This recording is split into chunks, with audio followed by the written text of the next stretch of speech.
여러분, 중세 유럽의 길드에 대해 들어보셨나요? 네, 맞습니다. 길드는 10, 11세기 유럽에서 상인이나 기술 장인들이 모여 자신의 이익과 권리를 보호하기 위해 만든 집단입니다. 그런데 요즘은 이 길드라는 명사가 온라인 게임 등 이 사이버 세계에서도 곧잘 쓰이는 인터넷 세대의 상식이 됐습니다. 이 길드 시스템이 게임 내에 처음 등장한 것은 1997년 출시된 게임 울티마 온라인 속의 클랜이었다고 하는데요. 이 게임 속 클랜, 즉 길드는 특정 길드에 가입된 개인과 다른 길드원들을 외부 위협으로부터 보호함은 물론이고 게임 속에 다양한 정보를 공유하고 적극적으로 소통하며 길드원의 이익을 극대화하는 기능을 수행하곤 했습니다. 오늘은 21세기판 길드의 시선을 맞춰 러시아와 우크라이나의 갈등 속으로 들어가 보겠습니다. 안녕하세요. 시선의 호스트 아나운서 임지수입니다. 현실 세계의 길드.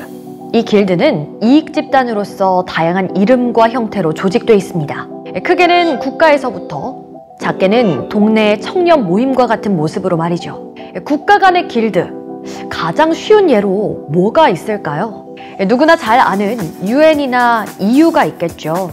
이 유엔이나 EU와 같은 집단에 속한 국가들은 이곳에서 서로 연합을 맺고 평화 유지는 물론 상호 이익과 보호를 위해 회원국으로서 그 우호적 관계를 발전시켜 나갑니다. 오늘 시선에서 들여다보고자 하는 것은 여러 현실 속 길드 중 북대서양 조약기구 나토입니다. 나토는 1949년에 창설된 북미와 유럽, 서방 국가의 군사 동맹입니다. 나토의 헌장 제5조를 보면 유럽이나 북미에 있는 어느 일국에 대한 무력 공격을 모든 회원국에 대한 공격으로 간주한다 라고 명시되어 있는데요. 길드 비유에 나눠보자면 나토는 회원국의 군사적 보호에 특화된 일종의 방어 목적의 길드라고 할 수 있습니다. 나토의 창설 배경을 보면 1945년 제2차 세계대전 이후로 거슬러 올라갑니다. 그 시기 소련의 팽창주의로 동유럽이 모두 공산화되자 미국 등 서방 국가들은 또 다른 전쟁의 위험을 감지하면서 군사적 위협을 느끼게 됩니다. 그래서 미국과 서유럽 국가들은 군사적 동맹을 창설하기로 합의한 후 북대서양 조약이 조인되며 나토를 창설하게 됩니다. 현재 나토는 북아메리카에 있는 미국과 캐나다 2개국과 유럽 28개국, 총 30개국이 회원국으로 서로를 보호하는 집단 방위 원칙에 따르고 있습니다. 그런데 오늘 시선에서 방위 목적의 길드, 나토에 조명하는 이유는 바로 지금 국제사회의 위기감을 조성시키고 있는 러시아와 우크라이나의 갈등, 그 속사정을 보기 위해서입니다. 러시아는 현재 우크라이나 국경 인근에 10만 명 이상의 병력을 주둔시키고 있으며 전차와 자주포 같은 각종 군사 장비들을 계속해서 집결시키고 있습니다. 정치학적 관점에서 러시아 행동의 그 표면만 본다면 러시아는 민족 동질성, 전략 요충지로서의 지정학적 이유, 그리고 천연가스 등 자원 수급을 위해 우크라이나를 침공하려는 것처럼 보일 수 있습니다. 그렇지만 이번 갈등은 실질적으로 서방 세력과 러시아 간의 패권 싸움으로 보는 것이 더 설득력 있어 보입니다. 좀 더 구체적으로 말하자면 미국과 러시아 양강 사이의 갈등이죠.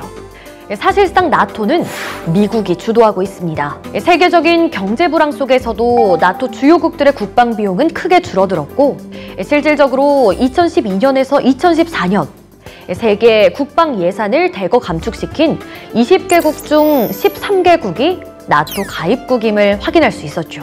그리고 자국의 경제적 이익을 중요하게 생각했던 도널드 트럼프 대통령도 2016년 미국의 나토 자동 개입 조항을 재검토하겠다고 하는 등 나토의 역할에 부정적인 의견을 표명했지만 현재까지도 미국이 나토 방위 분담금의 4분의 1 이상, 나토 운영비 15% 이상을 부담하고 있는 상황으로 볼 때 여전히 나토에서의 미국 입지는 그야말로 독보적입니다.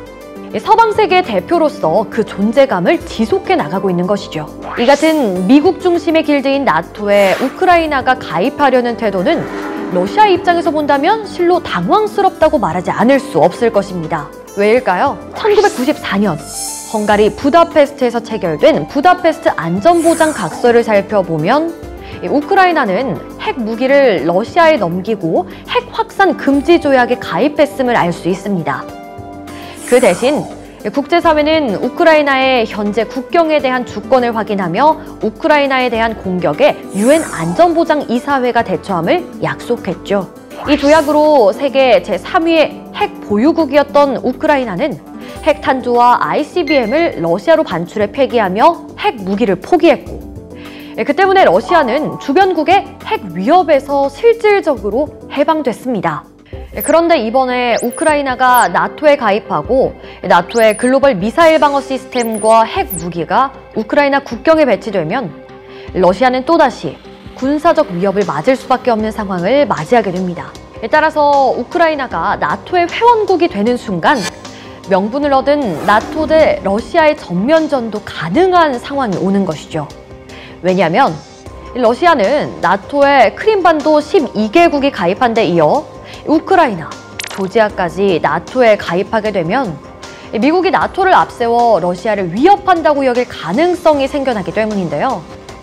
그러나 반대로 나토가 우크라이나를 받아주지 않으면 호시탐탐 우크라이나를 노리는 러시아의 침략에서 자유로워질 수 없다는 아이러니가 발생하게 됩니다. 나토는 2008년 루마니아 부쿠레슈티에서 열린 나토 회담에서 우크라이나 나토 가입 허가를 약속했으나 아직 그 약속을 지키지 못하고 있습니다.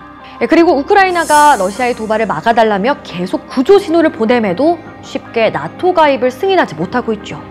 그 이후에 러시아가 천연가스 공급을 중단하는 등 경제적 위협을 가하는 상황만 있는 것은 아닙니다.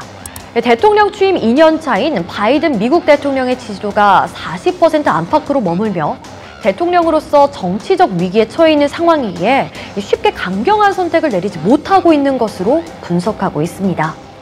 지난 12월 7일 조 바이든 미국 대통령은 블라드미르 푸틴 러시아 대통령과의 121분에 걸친 화상회담을 통해 미국의 강경한 태도를 시사했습니다. 전문가들은 이 같은 바이든 대통령의 행동이 나토에 대한 미국의 영향력을 강화하고 정치적 돌파구를 찾는 외교적 목표 달성을 위한 행보라고 평가하고 있습니다. 이제 바이든 미국 대통령과 마찬가지로 크림반도를 합병하는 것으로 자신의 정치적 목표를 달성하고자 하는 푸틴 러시아 대통령이 미국의 신호에 어떤 대답을 보여줄지에 따라 러시아, 우크라이나의 갈등은 새로운 국면에 접어들 것으로 보입니다. 과연 러시아는 우크라이나를 포기하게 될까요? 지금까지 오늘의 시선이었습니다.